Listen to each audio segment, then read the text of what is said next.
This is the vlog for September 19th, 2018, and today I'm going to talk about that most special of treasures in Dungeons & Dragons, the magic item.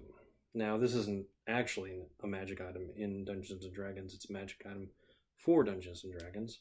It is a spell card. These are very nice quality cards made by specifically Wizards of the Coast. I thought they were actually outsourced to a third party, but apparently not.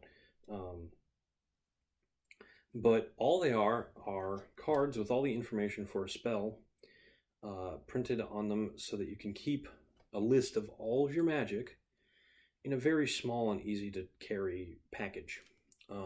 They come in a little box. Let's see here.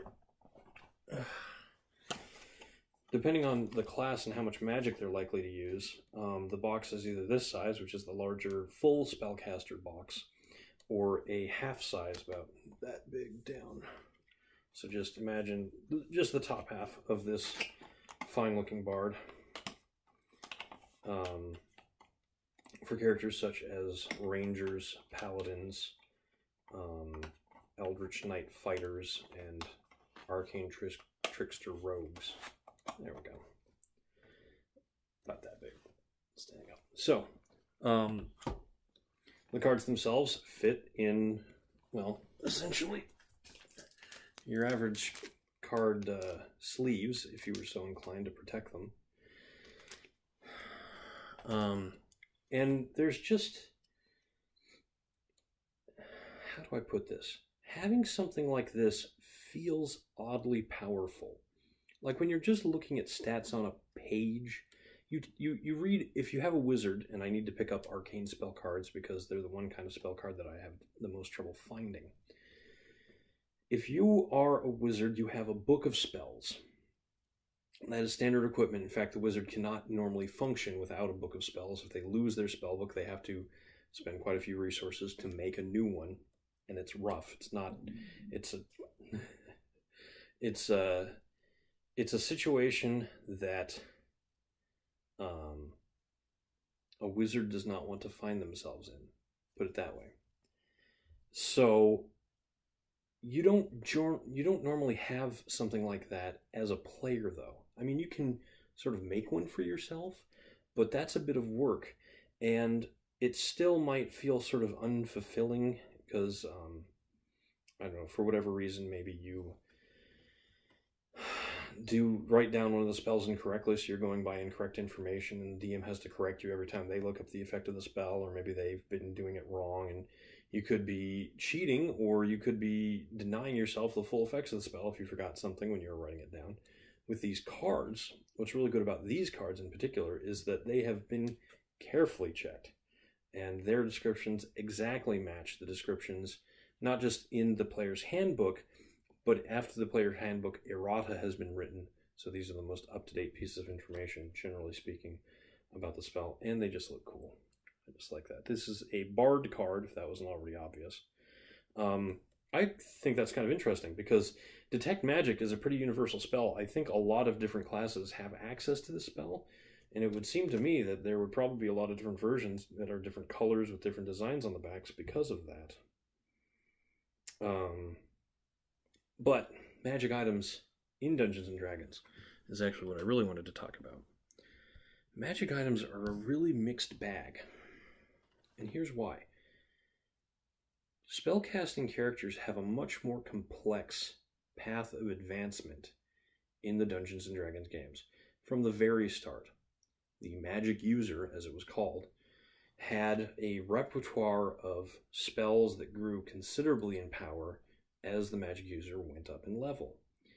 The Man-at-Arms and Thief classes, I think those were the three initial classes that were later changed to be Fighter, Thief, Magic User, and Cleric.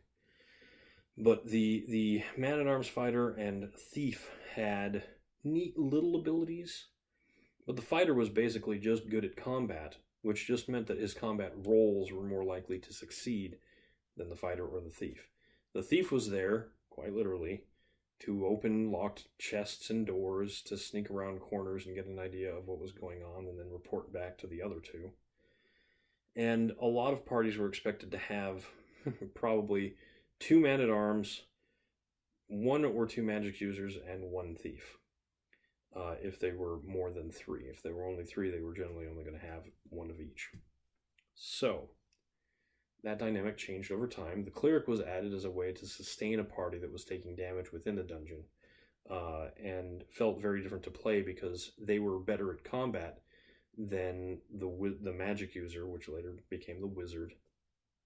And they were usually tougher and more durable than thieves, but not quite as powerful in combat or as durable as a fighter. But they had their range of cleric spells and could turn undead, which was important back then when at least a full third of the enemies in the game were some sort of undead monsters.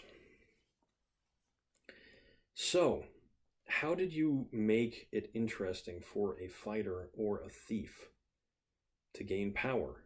Well, you rewarded them with magic items.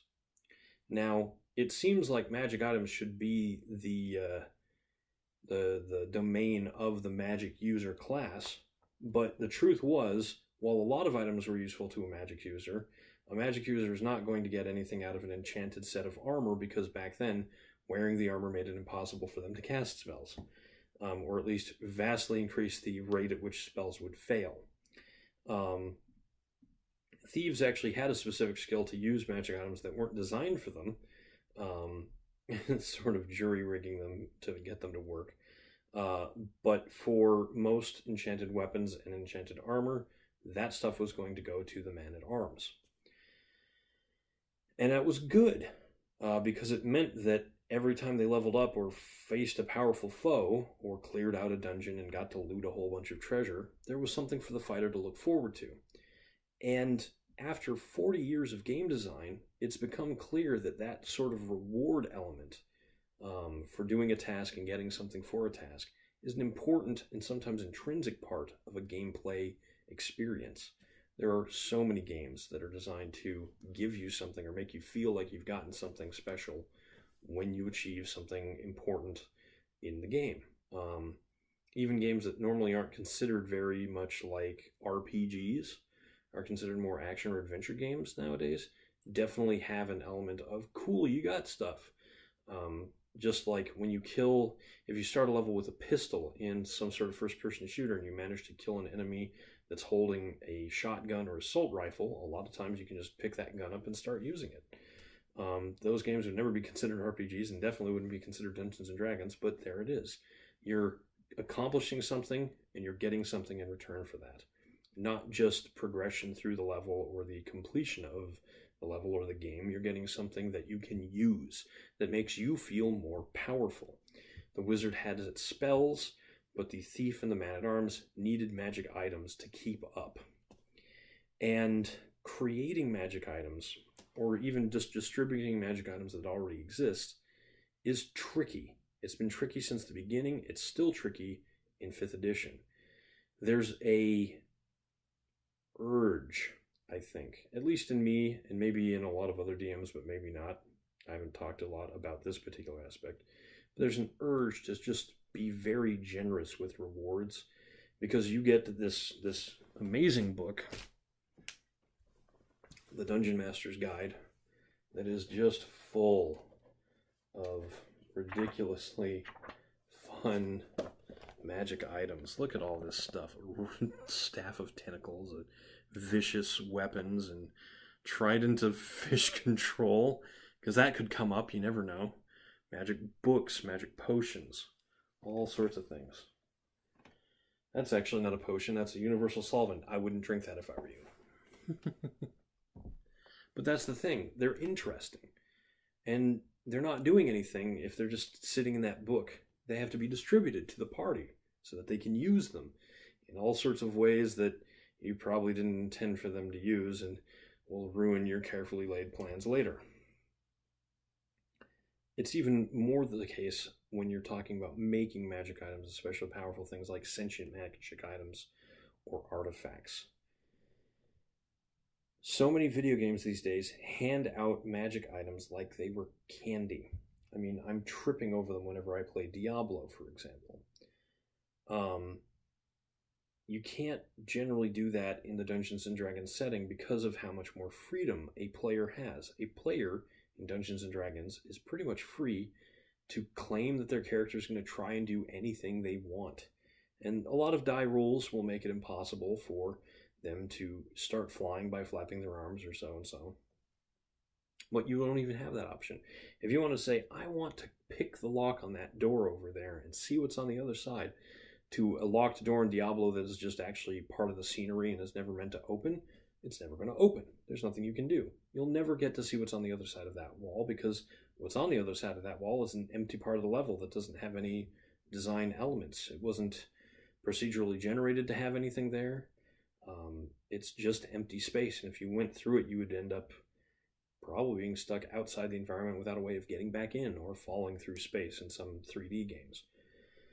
So you have a freedom to do things in D&D that you would normally never do, and having a magic item increases that freedom.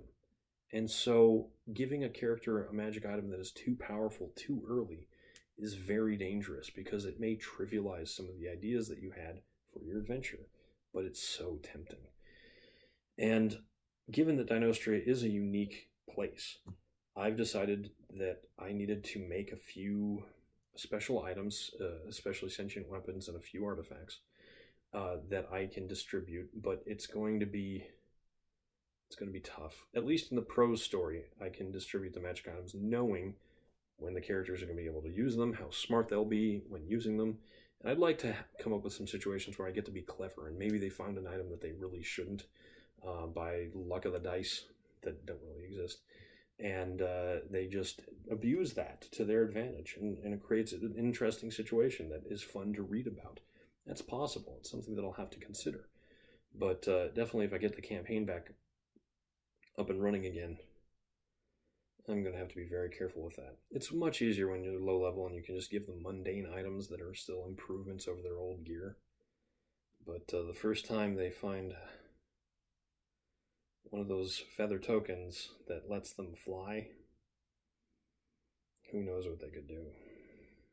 Anyway, I'm Eric Spornitz, and tomorrow will be better.